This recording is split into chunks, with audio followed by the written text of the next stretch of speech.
দেশের উন্নয়ন কি হবে সেটা আমরা জানি না, কিন্তু ব্যক্তিগত উন্নয়নে এই মুহূর্তে বাংলাদেশের প্রত্যেকটা রাজনৈতিক দলেই কিন্তু ব্যস্ত।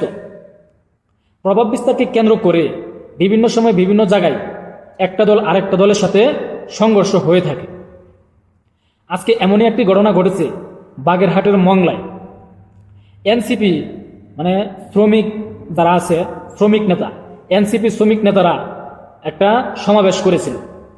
সেখানে বিএনপির যে শ্রমিক দলের নেতারা আছে তারা এসে হামলা করছে, বলতেছে যে জিয়ার সৈনিকেরা এক হও, এই কথা বলেই হামলা চালাইছে এনসিপি শ্রমিক নেতাদের উপর। মানে এনসিপি বলতেছে যে তারা দুষ্কৃতিকারী, তাহলে তারা দুষ্কৃতি কেন হবে? তোমরা যেমন শ্রমিক তারাও তো শ্রমিক, এখন তোমরা মার খাইছো বললেই যে ওরা দুষ্কৃতিকারী, এটা তো হয় না। তবে হ্যাঁ, মারামারি কাটাকাটি এটা আসলে মোটে কাম্য নয়। আজকের এই গ্যাঞ্জামে বা এই মারামারিতে এনসিপি ব্যাপক পরিমাণ মার খেয়েছে। নারী কর্মী সহ এনসিপির 10 জন আহত হয়েছে। বাগেরহাটের মংলায় স্থানীয় নেতাকর্মীদের নিয়ে এই সমাবেশ করেছিলেন এনসিপি নেতাকর্মীরা। তখনই বিএনপির যেই শ্রমিক নেতারা আছে তারা এসে হামলা করে। কারণ কি? প্রত্যেকটা রাজনৈতিক দলই চেষ্টা করতেছে প্রভাব বিস্তার কেন্দ্র করতে বা বিস্তার লাভ করতে। কেননা আজকে যদি প্রভাব বিস্তার করতে পারে, এই দল যদি ক্ষমতায় আসে, তখন তারা বিভিন্ন সুযোগ সুবিধা ভোগ করতে পারবে। বিএনপি যদি ক্ষমতায় আসে, তাহলে বিএনপির শ্রমিক নেতা যারা আছে তারা অবশ্যই একটু ফায়দা লুটবে, সুবিধা ভোগ করবে। এনসিপিও যেহেতু মাঠের শক্তিতে লড়তেছে, চিন্তা করতেছে যে এনসিপি যদি ক্ষমতায় আসে অবশ্যই আমাদেরও কিছুটা আসবে। কি আসবে? কমিশন। তো এরকমই প্রভাব বিস্তারকে কেন্দ্র করে বা লুটে ফুটে খাওয়ার জন্যে প্রত্যেকটা রাজনৈতিক দলে কিন্তু মাঠে শক্তি খাটাচ্ছে। তবে আমি বারবারই একটা কথা বলি যে বিএনপিকে নিয়ে কোনো উল্টাপাল্টা কথা বলা যাবে না, অন্তত এনসিপি। জনগণ বলতে পারবে অবশ্য এনসিপির, কেননা এনসিপির রাজনৈতিক ওইরকম কোনো শক্তি নেই যেটা বিএনপির সাথে পারবে।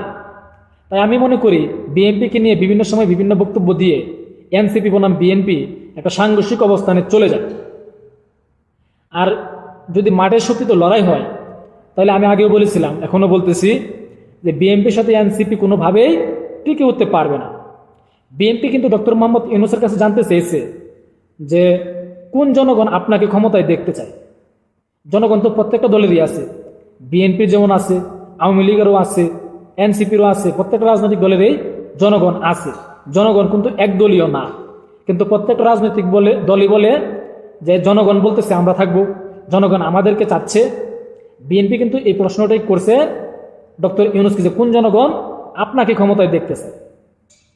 তো আজকে যে এনসিপি বনাম বিএনপি খেলাটা হয়েছে, তো ঘটনা তো বুঝতেই পারছেন, ব্যাপক মার কিন্তু খাইছে এনসিপির লোক।